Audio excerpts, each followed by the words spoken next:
Okay, I'm back doing another thing. Pro Chara recently released this video a few days ago. I'm not 100% sure how long ago it was. I think it was like 2 or 3. I did watch it, and then I've promptly forgotten pretty much everything he says.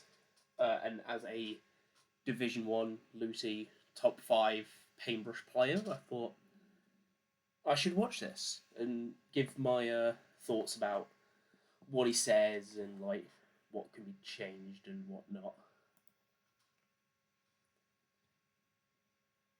Oh, if the audio, yeah, there's gonna be problems because my computer does most of it itself.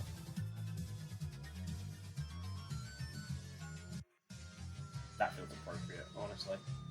That just feels hella appropriate. These are Russians. They're the fastest class in Splatoon 3, with their main gimmick being Let me like turn on the quality real quick. Hold on. Because I think my computer's trying to render too much when it just physically can't. 480p. If you want to watch the original video, I will obviously link it in the description and whatnot. But it's mainly just like the audio and like some of the built around the fact that you could roll through really everything at 720 pixels of them. nearly the same speed as swimming. Inkbrush at this point is so fast it matches lightweight swimming mode while rolling. But what happens when you take the archetype of the fastest class in the game and make a slow weapon out of it? This is Painbrush. It hasn't been regarded as a good weapon, and it's gotten some of the most impactful buffs in the game, such as a 25% ink consumption decrease. I forgot it got that one. I think without one, without this patch here, definitely like I wouldn't have played it. I wouldn't have played it. Like the 2 frames is nice and all, and he will. And I do distinctly remember he will say that next. But I think without this, it would have just been doomed.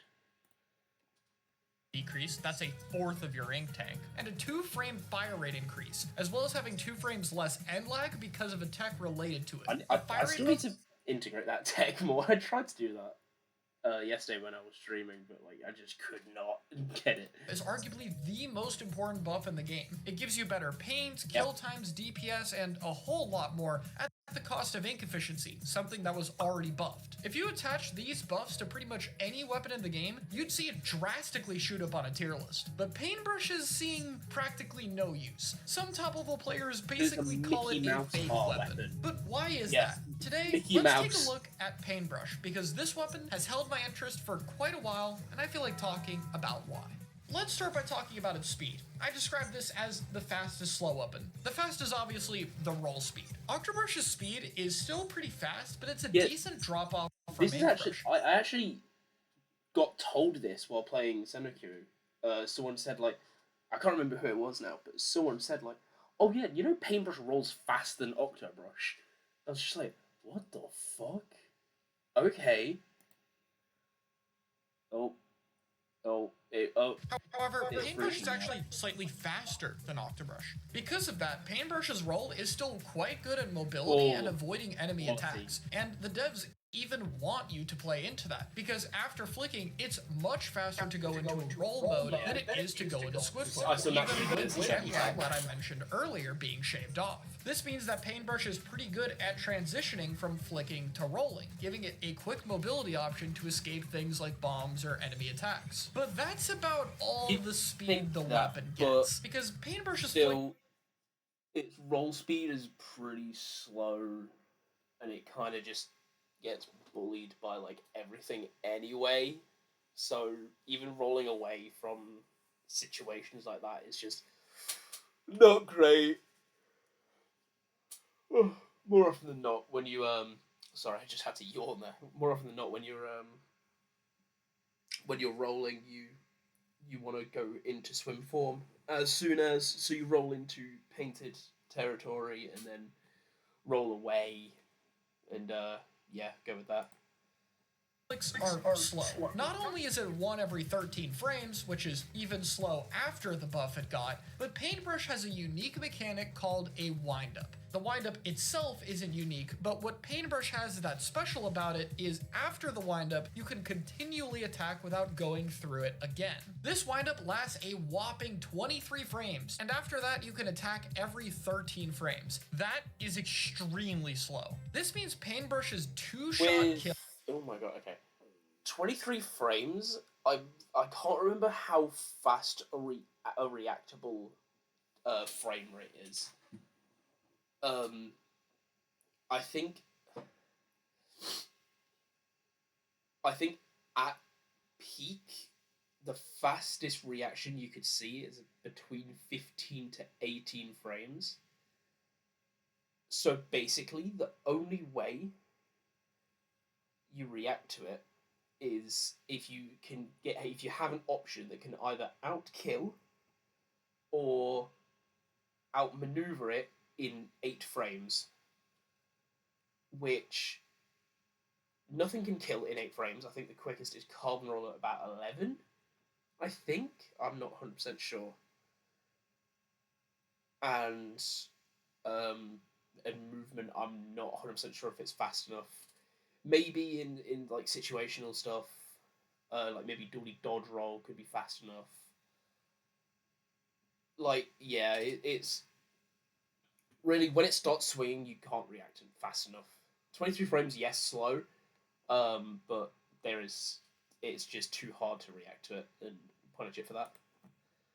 Kill, the one you have to be up close for, is barely faster than Dynamo's horizontal flick. And that's up close. Dynamo can do that quite far away. That brings me to, what even are the trade-offs for this? The difference is Dynamo flick is that Dynamo has to go through that flick every single time it wants to attack. Painbrush has to do that once, and then it doubles its speed every time you flick. Meaning that actually, if you're flicking from Dynamo's 2-shot range and Painbrush's about 3, you're still killing quicker with Painbrush. Anyway.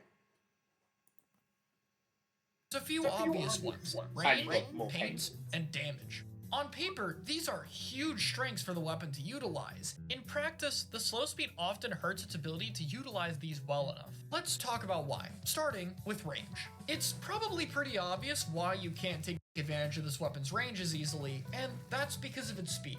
On top of the windup, at max range, you're going to be a 3 to 4 shot kill, which has such an insanely slow kill time that pretty much anyone is going to be able to move out of the way, even if you get the jump on them. This forces Painbrush to have to play close, and that's why you don't typically see Painbrush as the only slayer. You tend to see it more as a second or third,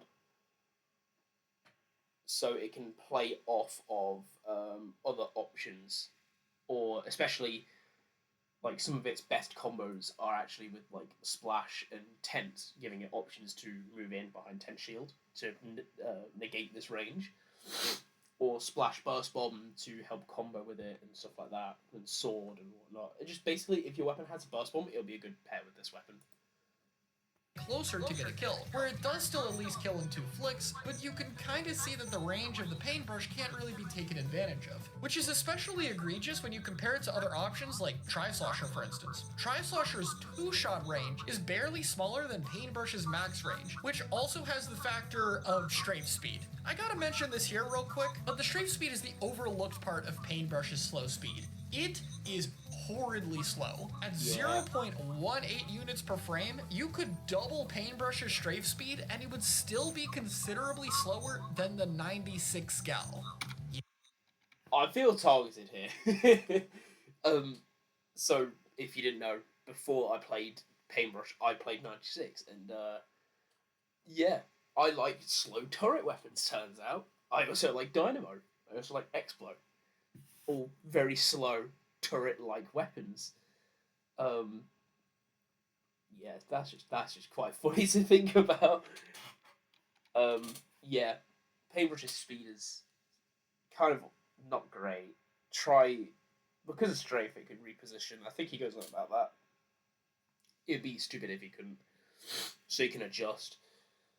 Meaning that basically, if you take a bad fight on like low ground versus like a shot or a wiper or something like that, you just tend to die. Yeah. This means that while Paintbrush is flicking, it's basically stuck in place completely.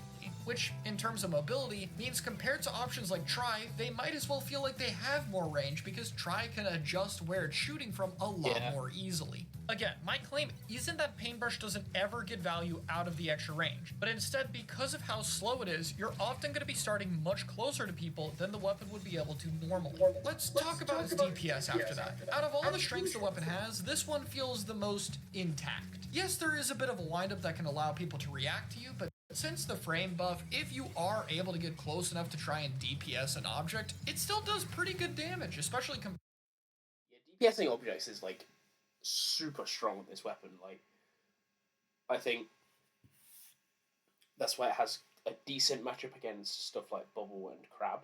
A better one than you'd expect, to be honest. The problem is getting to it, obviously. But yeah, no, you can shred stuff. Booyah as well. Booyah is very strong. It can you can trade every time with a Booyah.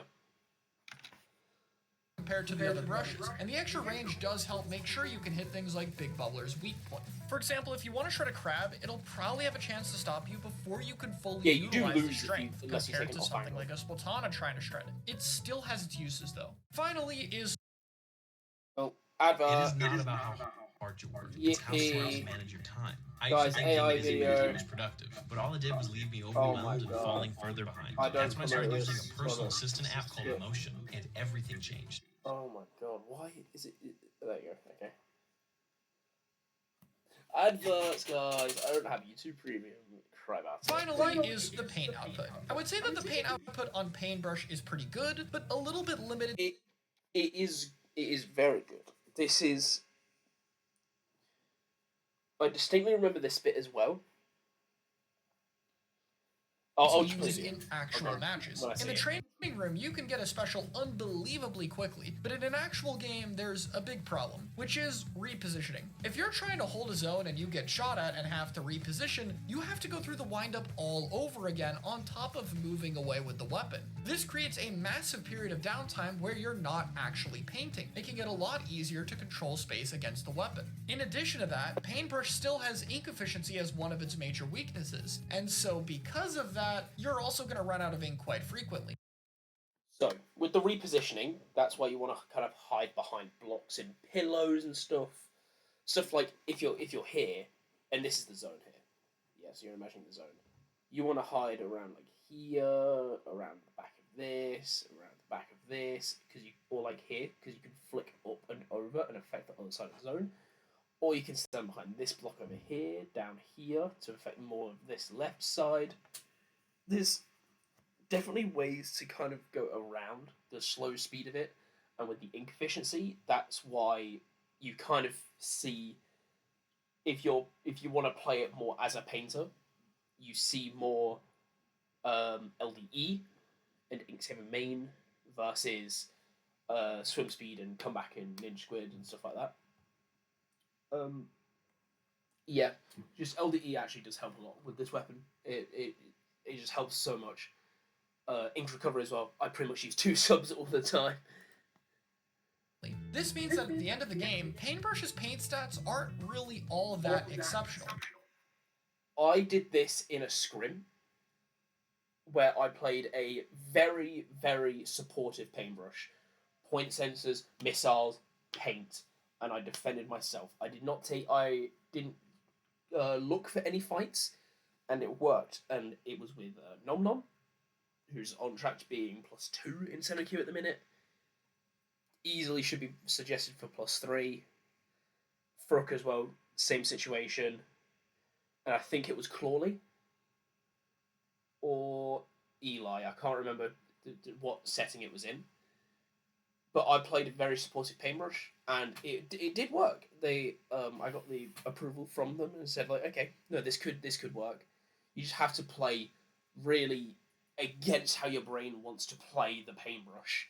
You got to stand around, look for cover, paint areas, and you're basically going to be playing objective, you can, because missiles makes you basically a second backline. Same for its special output. So it becomes really clear that Painbrush's speed issue is a really big problem for taking advantage of the traits that are supposed to be worth it because of that. And gameplay-wise, I think this comes with another problem. Painbrush really doesn't feel that fluid, being both a slow and a I sort of disagree with that. I think it feels not fluid if you're trying to do both. If you're trying to play aggressive, it's fluid, because you can attack, roll, shark, attack. That's the gameplay loop you're thinking of. If you're playing supportive, you paint, reposition, recover ink while repositioning, stuff like that. It's when you try and go from paint, reposition, shark, slay, paint, reposition. When you try and integrate both playstyles into one, that's when it can get a bit. But that will feel like that with every single weapon, in my opinion. Anyway. Fast weapon makes it really awkward to juggle the two. On the one hand, I find that really interesting as a player. I think it's cool to have to work around such an extreme weakness, and that can really change how you play the game. Paintbrush has some really difficult positioning because of how punished you are for those problems, and it's a big... I wouldn't say difficult, I would say unique. You can't hide behind a too big of a ledge because you can't shoot over it, then take advantage of range. But you can't just stand in the open and run around, stuff like a regular ink brush, because stuff like that. Oh, for God's sake, hold on. Yep.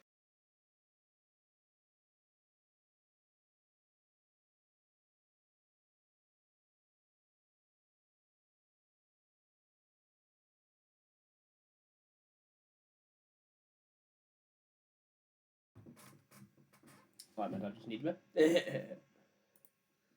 Part of the weapon's identity, but at the same time, it is supposed to also be mobile in the right situations, and I think that it interrupts that factor a little bit too much to be useful, so it really needs something to play around it to help out with that. And I think the weapon kits were kind of trying to do that, but failed. Painbrush's vanilla kit is the biggest attempt on it that we've seen so far, with its curling bomb. This can obviously make up for the mobility, and I do think it has some use cases. Being able to use it as a mobility... Yeah, the kits are very weird. I'd say both of them kind of feel like half kits, I would say. Like, obviously, V, you're using it for curling, and Nouveau, you're using it for missiles, really. Point sensor can be alright on it as well, but, like, you're mainly looking for missiles. And then point sensor, you can kind of adapt on, like, what matchup you're fighting. If you're fighting, like, calm roll or a regular roll or stuff like that, just want to shark in, then yes. But if you're fighting a very traditional 52 squeezer, slosher, pencil, you know where they're going to be, and you can see them. Mobility option can be quite useful, but I think the utility is still rather limited. After your curling bomb, you still gotta wait out the windup, and you can use it to start swimming away, but rolling is already a pretty good tool. This isn't to say it isn't useful. If anything... Because you don't use the curling like you would a regular roller. You use the curling to threaten approaches and sharks. You threaten sharks with the curling. You go in, you hide below a ledge, and then you shark, and you wait for someone to kind of have to push. You wait for your teammates to push through, they drop below the ledge, and then you pick them off because they're all weak. The vanilla Painbrush kit is currently the more common one of the two, and that says something about how useful Curling Bomb must be, because the Wavebreaker is certainly not holding a candle to the Tentamissiles. That said, the vanillas are only really more used because of what I said. I did say this on stream yesterday. No one was there, because of course they weren't.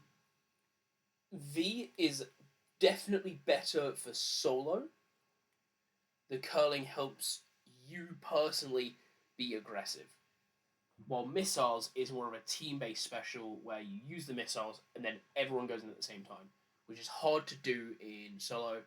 It's very luck dependent, it feels like.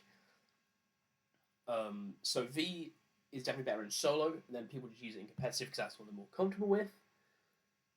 But Nouveau, again, in LUTI Division 1 and X, I'm pretty sure. I can't remember if there was the Painbrush ever seen in X at the highest level at the minute. The top two, there was obviously Merpstus versus J-Blast, 2 Paintbrushes, both were Nouveau. So,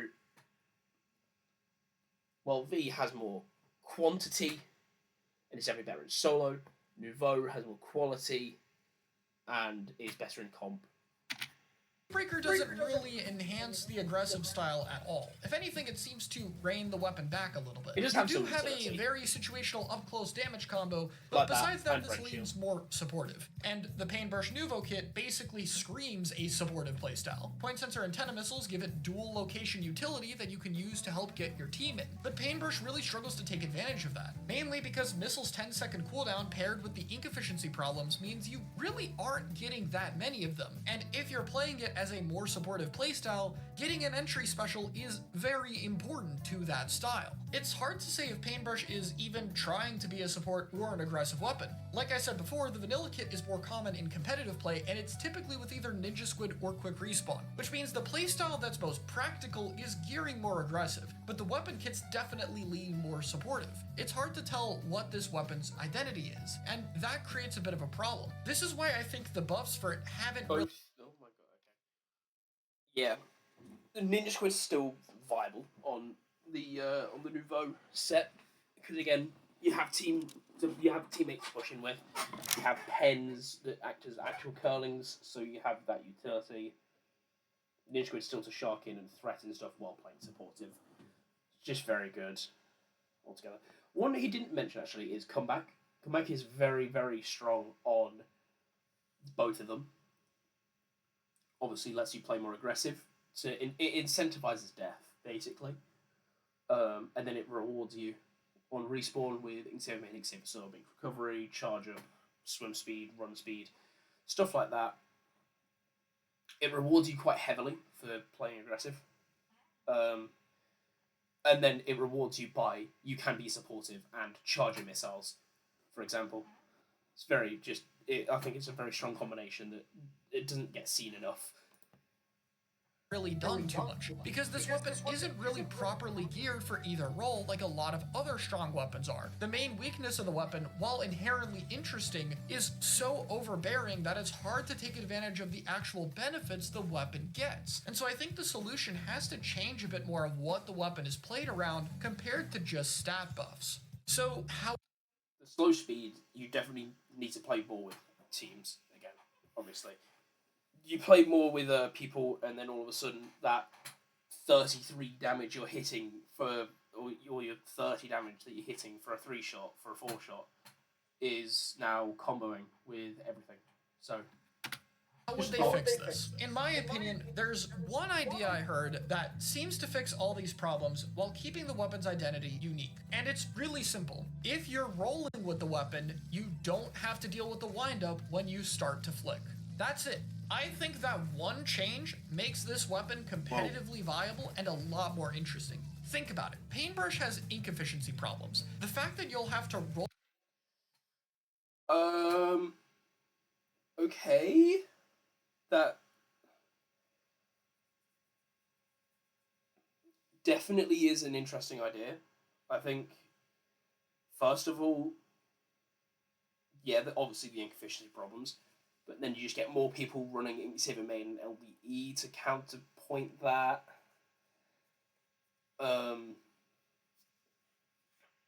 The idea is very oppressive against low level. Painbrush already isn't super relevant in high level, so, and when it is, it's very much a niche pick unless you're dedicated to the weapon. It's an interesting idea. It pushes the aggression while keeping the weaknesses, yeah. But that's the problem. It's pushing the aggressiveness and not the supportive nature of what, in my opinion, is the superior kit. So I see it, and then it obviously keeps on the whole idea of you can still play supportive as well. My fear is if they add this, they'll probably nerf the pain, pushing it more aggressive. Well, it's got 3 out of 4 bits of its kit being supportive, so roll around to avoid the windup will enhance how important those ink efficiency problems are. It'll create more of an emphasis and gear dependency on managing that, which is important for the weapon. But Painbrush will still feel sluggish. Because of those ink efficiency problems, you're still going to have to use your swim form a lot, and because of that, you'll have to deal with the windup. However, you just use, because if you're not going to be swimming, you don't use Ninja Squids, so that's a whole nother main you can use. You still want to run a stealth jump, you just run like comeback, 2 subs ink saver main, 1 main ink saver, so 1.2 ink saver main, comeback for that ink saver main on it. So all of a sudden you got 2 main to 2 subs for 10 seconds after death, and you're going in a lot. So you just run a lot of QR. Well, even you can just run 2 subs with comeback, and then run QR. Because you're not going to be swimming, so there's no reason for Ninja Squid. It makes it slightly more gear dependent, I guess, but like it's not a very gear dependent weapon in the first place. Like, it likes Ninja Squid, but it can do without it. It likes comeback, but it can do without it. It likes stealth jump, it can do without it. It's not as gear dependent as you'd think. It's not something gear dependent as like a splatling. Painbrush now has an actual transition into its fast state, which is taking advantage of the rolling. You now can very much switch between modes, and that fixes almost everything. Need better DPS? Try to roll it. Need to reposition when painting? Use the roll. You can keep all the other weaknesses intact because now you have a unique and different way to play around those problems. One that enhances some of the weapon's downsides while giving players options to work around its main weakness. I think this change would only serve to make the main weapon more interesting, and it would still feel like a slow, ink-hungry weapon at the right times. But now players would finally have the tools to deal with it in a way completely unique to any other weapon. I think that a lot of people write off Painbrush as just a very brain-dead brush because of the extra stats it gets. But in my opinion, the unique mechanics associated with it give it a lot more depth than most other options, and I think a change like this that incentivizes you to play around that more often would make it a really interesting weapon, especially for competitive play. Hopefully, we can see something like that in the future. But let me know what you think about Painbrush in the comments below, and I'll see you all next time.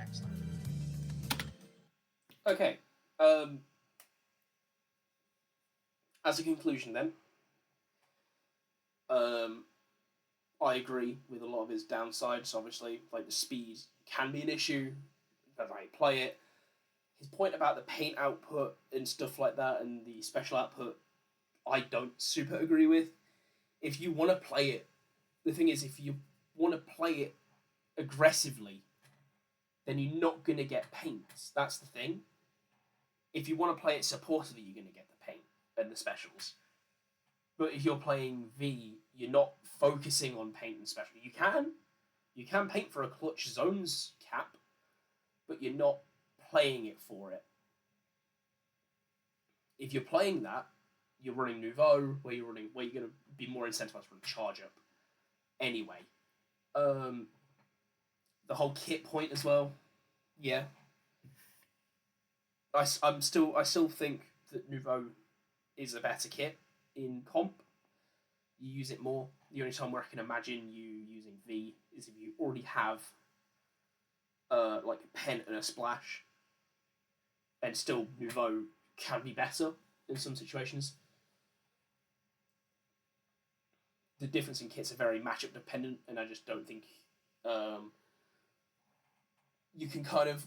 It's hard to understand the nuances between the two because it's very subtle, unless they bring 3 big bubblers and a crab. And that change at the end to the speed is definitely an interesting concept. I hope it's not instant. I hope it's 13 frames, like the difference in the swings. So it's basically like a charge hold, in a way. I think it'd be too oppressive at low level, though. That's my issue with that. So maybe the first one could be like 20 frames. Slightly slower. Faster than... Oh, no. Because 20 frames is shaving only 3 off the startup. Maybe you can do something like 18 frames.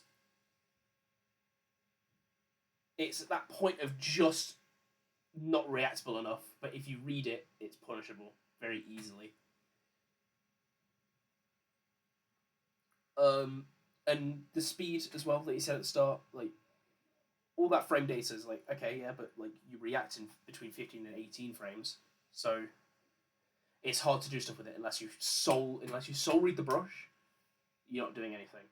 But yeah, that's my point. Good video, obviously. Bring in Painbrush awareness to the board. I think Painbrush needs more attention to it. Obviously, in competitive, it's been kind of like this weird, like whatever weapon. I think it is the best missile option at the minute. For ranked, anyway. I think it's better than Flingser, funny enough. I think in Turf, it can definitely see a niche over Reflux, but I think Reflux is too strong in Turf still. And the V-Kit, people are kind of saying it's just like, it's worse Roller, why would you play it when Roller's right there? Which is fair enough of a point. But, yeah. That's gonna be my points. It's like, good awareness to Painbrush players, good awareness to the weapon, bring more people in. I'll link the video in the description so you can actually watch it in not 480p and without me yapping for 20 more minutes than the video was. Okay, I'll see you next time, whenever that is. I don't know what it'll be.